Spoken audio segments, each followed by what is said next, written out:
Welcome to Speak English Podcast with Rory and Alex. Hello and welcome back to the deep dive. We are so glad you're here. Hey everyone. Today we are tackling a feeling that I am willing to bet every single person listening right now has experienced. Maybe even this morning, that specific heavy Monday morning brain. Oh, the dreaded default setting. Yeah. I know it well. Exactly. It's that specific moment you wake up, maybe the alarm was a little too harsh, you open your eyes, and immediately, before you've even had coffee, your brain just says, "Good morning." Let's catalog every single thing that is wrong with your life. Yes. It is a universal experience. It's that instant download of all the errors, bills you haven't paid, awkward conversations from 3 years ago. And it's all before your feet have even hit the floor. It's like your Yeah. brain is running a diagnostic test, but it's only looking for the failures. It's exhausting. It's exhausting, and frankly, a terrible way to start any day. And that brings us to our topic today. We're diving into some material focused on the power of positivity.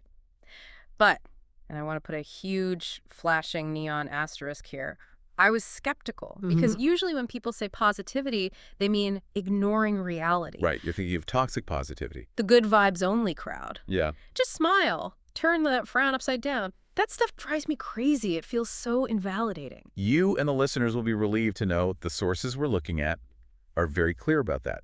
This isn't about pasting a fake smile on your face. The source is adamant. You can't lie to yourself. This is not about denial. It's about utility. It's about mechanics. That's what hooked me. The mission for this deep dive is to pull out these practical, actionable strategies. The source calls them mental tools. Like a reset button. A manual reset button for the brain. Yeah. Exactly. We're looking at how to shift energy, how to manage anxiety, and handle those moments when you just feel completely stuck. And the metaphors they use are fantastic. They actually make the concept stick. They really do. So where do we start? Well, the source doesn't promise a magical fix. It starts with a foundational concept about our own agency, which they call the happiness switch. Okay, let's unpack this. The happiness switch. It sounds a little bit like a cliche you'd see on a throw pillow. Happiness is an inside job. Right. It does sound cliche, but the source gets really specific about the mechanism, which removes all the fluff. The core argument is that we have a habit of outsourcing our emotional state. What do you mean by outsourcing?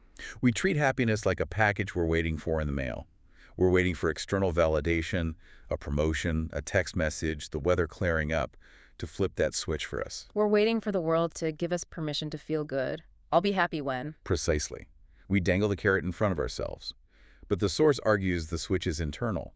We have access to it right now. The problem is there's a huge barrier in the way, a barrier called dwelling. Dwelling. I love that word because it sounds like what it is. It's heavy. But how does the source actually define it? Because, sometimes you have to think about a problem to solve it. That's a crucial distinction. Problem solving is linear. It moves forward. Dwelling is circular. It's spinning in place. Yes. The source defines dwelling as replaying negative thoughts over and over without adding any new information. It's your brain as a broken record player, just looping that mistake you made last week. And here's where the imagery gets really strong. The material uses a very physical metaphor for this, the heavy backpack. This visual really resonates. Yeah. Imagine that every time you dwell on a worry or a past mistake, you are picking up a stone and putting it in a backpack. But you wear it on your chest. Wait, on your chest, not your back. That's specific. The source specifies the chest.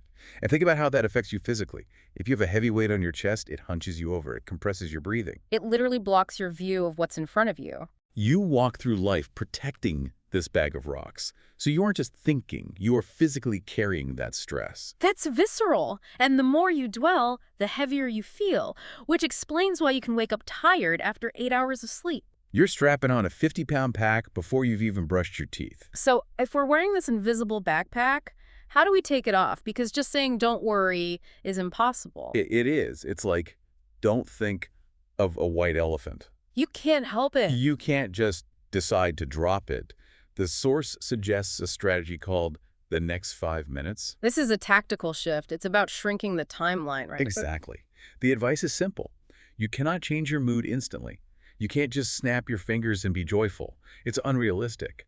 But you can control what happens the next 5 minutes. So instead of trying to fix your whole life, you just focus on immediate sensory input. Correct. You get out of bed, open a window, Play one happy song, not a whole playlist, just one. Make a simple breakfast. These aren't grand gestures. You're not rewriting your destiny. You're just interrupting the pattern. A pattern interrupt. I like that. It's like rebooting a computer when it freezes. That's a great analogy. Yeah. And once you've interrupted that pattern, you have to maintain it.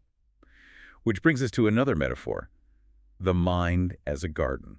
This one is a classic, but the source added a specific twist to it about our default modes. It does. It suggests that if you leave your mind alone, if you do nothing, flowers don't just magically appear. Think about a real garden. If you leave a plot of dirt alone, what grows? Weeds. Just everywhere. Weeds. Automatically. The source argues that negativity, worry, fear, those are the weeds of the mind. They're the default. They don't need any effort. That makes a lot of sense from an evolutionary perspective, doesn't it? Our brains are just wired to look for threats. Exactly. Biology favors the weeds. To have anything else, to have flowers, meaning positive thoughts, or hope, you have to actively plant seeds. It takes work. And the seeds are those small conscious choices. Gratitude, a kind thought, a short walk. And the takeaway here really hit me. Each of those small actions is like taking just one stone out of that heavy backpack. You're not suddenly weightless. No, it's not magic, but you are lighter. And if you do that a few times a day, suddenly the backpack is manageable. But I want to pivot to something a bit more intense. The source material moves into darker territory. Anxiety. And the feeling is spiraling. Oh, the spiral. How is that different from dwelling? Dwelling is a loop, like a hamster wheel. Spiraling is a descent. The source describes it like a spiral staircase going down into a basement with no lights. You start with I made a small mistake at work. And 10 minutes later, you're at, I'm going to get fired, lose my house, and live under a bridge. It's the catastrophic amplification of a small worry. And the metaphor used to describe that state is keeping your head above water. Which is such a stressful image. You aren't swimming, you're just treading water. Survival mode. And when you're in survival mode, your logic brain, the prefrontal cortex, it effectively shuts down. You literally cannot problem solve well in that state. So the source introduces a visual exercise to stop the spiral. The two circles. I actually grabbed a pen and paper for this part. It's deceptively powerful. You draw two circles. One is labeled things I can control, and the other is things I can't control. Simple enough. But here's the kicker. The source claims, and I think this is a conservative estimate, 90% of our anxiety lives in the can't control circle. 90%. That's almost everything. We are burning all our fuel on things we cannot touch. Things like other people's opinions. That's a huge one. The past, the future, what your boss is thinking right now. And yet that's where we live. We set up a tent and camp out in that circle. Right. We're trying to control the ocean while treading water. So the rule is this. You are allowed to notice the items in the can't control circle. You don't pretend they don't exist, but you are not allowed to stay there. You visit, you acknowledge it, and you leave. You force your focus into the can control circle, and that list is usually much shorter, isn't it? Much shorter, but much more powerful. How much sleep I get, what I eat, sending one message to a friend, tidying my desk. It's about agency.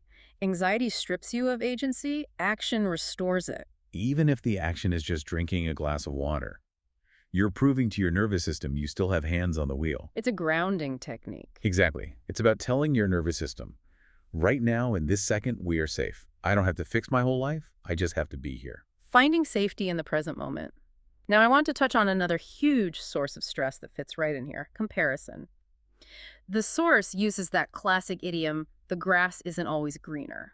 Which is so relevant today. We are constantly bombarded with the curated green grass of others online, their promotions, their vacations. While our own life feels like dry, cracked earth, the source talks about being stuck in a rut, doing the same things, worrying, scrolling, sleeping badly, and feeling trapped. When you feel stuck, looking at someone else's highlight reel is paralyzing.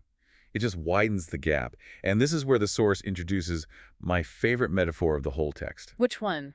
Headlights in the fog. Oh, this is a good one. It really helped me reframe how I look at goals. Break it down for us. Imagine you're driving at night in heavy, heavy fog. You cannot see your destination. You can't even see a mile down the road. It's scary. But you have headlights.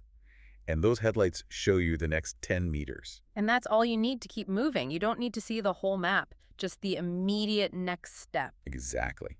When we're stuck, we freeze because we can't see the finish line. We want a 5-year plan when we really just need a 5-minute plan. So to turn on those headlights, the source suggests the 3-goal framework. And these are not those big, scary crush-it goals, are they? Not at all. These are what I call traction goals. They're designed just to get the wheels moving again. The framework is 3 simple categories: a health goal, a work goal, and a heart goal. I love the inclusion of heart goal. So what kind of scale are we talking about here? The scale is small, almost painfully small. For a health goal, it's not run a marathon. It's walk for 20 minutes after dinner. Okay. For a work goal, spend 20 minutes learning one new thing. For the heart goal, The heart goal. send one message to someone you care about. Or spend 10 minutes playing with your pet, with your phone, in another room. The bar is set so low that you can't really fail. Which is the whole point. Yeah. The result is that the brain begins to bounce back. It breaks the paralysis. You aren't fixing everything, but you are moving. And movement creates hope. It creates momentum. Now, we have to talk about the heaviest part of the source material. It gets really honest about deep pain. Things like heartbreak, grief, significant loss. It addresses the state of brooding. This is different from dwelling. Brooding is staying inside the sadness, isolating yourself, listening to sad songs on repeat. Hibernating in the pain. Yeah. And the metaphor used here is wet clothes. It's uncomfortable just to think about. It really is. The source says sitting in sadness is like sitting around in wet clothes all day. It's cold, it's heavy, it chafes, and it makes you shiver. You're miserable because of the event, but you're doubly miserable because you're sitting in the dampness of it. And here is the core philosophy that the source offers for this. And I think this is maybe the most profound sentence in the whole text. You can't think your way out of pain. You have to live your way through it. Live your way through it. That hit me hard because when I'm hurting, all I want to do is think, to analyze it, to solve it like a math problem. But pain isn't a puzzle to be solved. It's an experience to be processed. The source says thinking often keeps us in the wet clothes. We just sit there shivering and analyzing the water, living routine, showering, eating, moving.